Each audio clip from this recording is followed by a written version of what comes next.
Oman अगर देखा जाए तो वो एक मुस्लिम कंट्री है, उसके बावजूद हम लोगों ने देखा कि वो बजाय पाकिस्तान के इंडिया को ज़्यादा रिकॉग्नाइज आखिर क्यों करेगा। इंडिया समझता है ये इतनी करीब हमारी मार्केट्स हैं। देखिए इंडिया ओमान इसलिए भी इम्पोर्टेंट है ना। 3 देशों की यात्रा रही, इसको कैसे देखें? और इसमें जो ओमान के साथ खास तौर से एफटीए रहा उसको लेकर। स्ट्रॉन्ग रिलेशन हमारे मुस्लिम नेशंस के साथ होने चाहिए। लाइक अगेन वही बात आती है कि इंडिया गल्फ कंट्रीज के साथ 3 नेशन टूर पर गया हुआ है।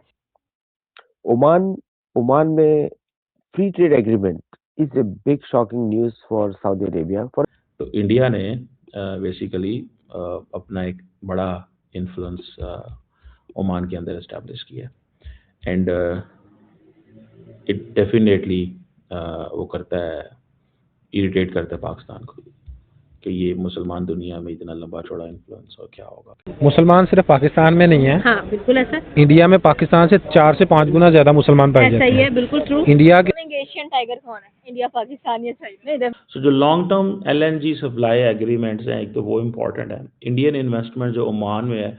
नमस्ते सत्य, जय भारत, भारत माता की जय। हिंदी टाइम्स इंडिया में आप सबका स्वागत है। आप सबसे रिक्वेस्ट है कि वीडियो को लाइक करें और चैनल को सब्सक्राइब करें। साथ में ये वीडियो के इस विषय में आपका क्या राय है वो भी कमेंट करें। प्राइम मिनिस्टर मोदी को ओमान के अंदर बड़ा हिस्टोरिक वेलकम मिला है। नॉर्मली ये ऑप्टिक्स मुसलमान दुनिया के अंदर, पाकिस्तान के अंदर एक डिफरेंट एंड से देखे जाते हैं, क्योंकि पाकिस्तान ने हमेशा ये चाहा है कि मुसलमान दुनिया इंडिया को कश्मीर के लेंस से देखे, बिकॉज इंडिया ने एक मुस्लिम एरिया के ऊपर कब्जा किया हुआ है और एक हिस्ट्री है, और for that matter Pakistan has been successful for very quite a long time. लेकिन सवाल क्या है, ऐसे क्या इंडिया के और ओमान के स्ट्रेटेजिक इंटरेस्ट है, ठीक है जी, जिनको आके बेसिकली वो सारा कुछ फॉर जो ऑप्टिक्स हैं वो चेंज हो रहे हैं। This is one of the most significant question. देखिए इंडिया के जो स्ट्रेटेजिक इंटरेस्ट ओमान के अंदर है ना, वो सिक्योरिटी ड्रिवन। एक तो मैरीटाइम सेंट्रिक है, ठीक है जी, और ओमान जो है इंडिया का इंपॉर्टेंट पार्टनर है गल्फ रीजन में और वेस्टर्न इंडियन ओशन के अंदर। आपको पता है 40% ऑफ इंडियाज ऑयल जो इंपोर्ट्स हैं दे pass through straight of harms. समझ रहे हैं बात? और ओमान जो एंट्री एंड एग्जिट पॉइंट है स्ट्रेट का उसके ऊपर है। अब ओमान के अगर साथ इंडिया का कोऑपरेशन होगा तो इंडिया को क्या एडवांटेज मिलता है? अगर स्ट्रेट ऑफ हार्मोज जो है उसमें कोई प्रॉब्लम होती है तो इंडियन नेवी और ओमान की जो नेवी है वो they can help each other and above all Oman can give an early warning दे सकती है in terms of disruption in case of this major choke point. Maritime awareness India को मिलेगी, तो वो जो क्राइसिस टाइम होता है, ठीक है जी, वो इंडिया इमीडिएटली ओमान के अंदर कर सकता है। सो फॉर इंडिया ओमान जो है ना वो गेट कीपर है इसकी एनर्जी लाइफ लाइन का। You got my point? ये मैं आपको पहला एक मैं स्ट्रेटेजिक इंटरेस्ट बता रहा हूँ। इंडिया की जो ओशन मैरीटाइम डोमिनेंस है और एंटी पायरेसी उसमें भी ये है।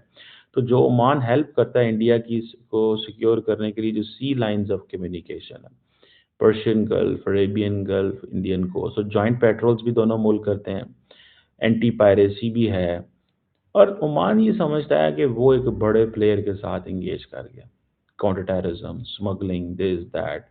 इंडिया यूज़ करता है ओमान को, ठीक है जी, कि वो as a net security provider है इंडियन ओशन में।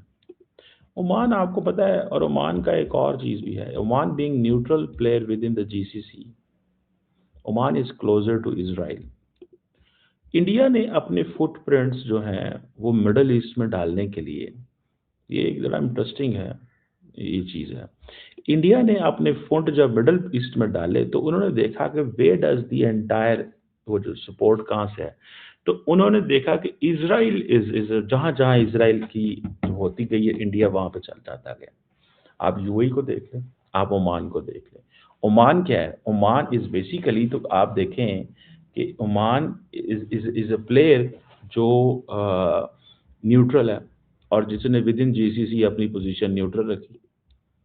समझ रहे हैं बात? विद इन जीसीसी उसने अपनी पोजीशन न्यूट्रल रखी। 3 देशों की यात्रा रही, इसको कैसे देखें? और इसमें जो ओमान के साथ खास तौर से एफटीए रहा उसको लेकर। देखिए तीनों देशों के साथ भारत के बहुत पुराने संबंध हैं, और आई थिंक ये this was the main focus of प्रधानमंत्री मोदी की विजिट का। इसलिए आपने देखा है कि इथियोपिया में और जॉर्डन में और ओमान में तीनों देशों के लीडर्स ने भारत के हमारे प्रधानमंत्री मोदी जी को बहुत आदर सत्कार के साथ उन्होंने रिसीव किया। ओमान ओमान में free trade agreement is a big shocking news for Saudi Arabia for a simple reason. Saudi Arabia का पेनिनसुला के एंड में ओमान है, और free trade agreement with Oman means कि किसी को सऊदी अरेबिया पूरा ऊपर ट्रैवल करने की भी जरूरत नहीं है। Free Oman is at a better position in entire Middle Eastern peninsula than any other country. So Oman में फ्री ट्रेड एग्रीमेंट होना, that means a boost to Indian exports to Africa and also to Europe. तो Omani companies या Omani based companies जो होंगी, they can directly export, पास भी है भारत से, और can be directly export to more countries, कि उनके खुद के परमिट्स और permissions in Vietnam and other places are very high, plus container facilities are very good. तो इसलिए Oman is a very big development for India, और प्रधानमंत्री मोदी के लिए तो 29वां नेशनल ऑनर है किसी दूसरे कंट्री का। 29th honor he has received, the highest honor for any country.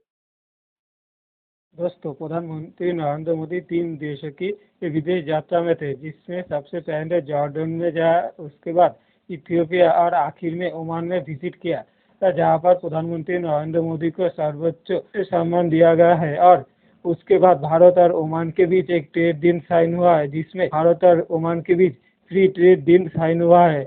इस ट्रेड डील होने के बाद भारत को बहुत फायदा होगा, क्योंकि भारत और ओमान के बीच अब तक 10 बिलियन की ट्रेड होता है। 10 बिलियन में से भारत 5.5 बिलियन इम्पोर्ट करता था और 4.5 बिलियन एक्सपोर्ट करता था। लेकिन इस डील के बाद भारत जितने भी चीज ओमान को एक्सपोर्ट करता था, उनमें से 99% को टैरिफ फ्री एंट्री मिलेगा, जिससे भारत को बहुत फायदा होगा।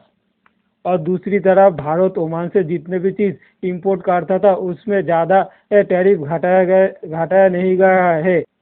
भारत ने ओमान को ज़्यादा छूट नहीं दिया है, जिससे भारत को ही फायदा होगा, क्योंकि भारत के कृषि प्रोडक्ट और जो मैन्युफैक्चरिंग प्रोडक्ट है, अब ओमान के जरिए अरब के साथ साथ अफ्रीका के देश में भी ओमान से एक्सपोर्ट होगा, और जिससे भारत को ही फायदा, क्योंकि भारतीय प्रोडक्ट की टैक्स फ्री एंट्री ओमान में होगा, जिससे भारतीय मैन्युफैक्चरिंग के साथ साथ भारत की डेयरी प्रोडक्ट के साथ साथ कृषि प्रोडक्ट भी एक्सपोर्ट और भी बढ़ेगा।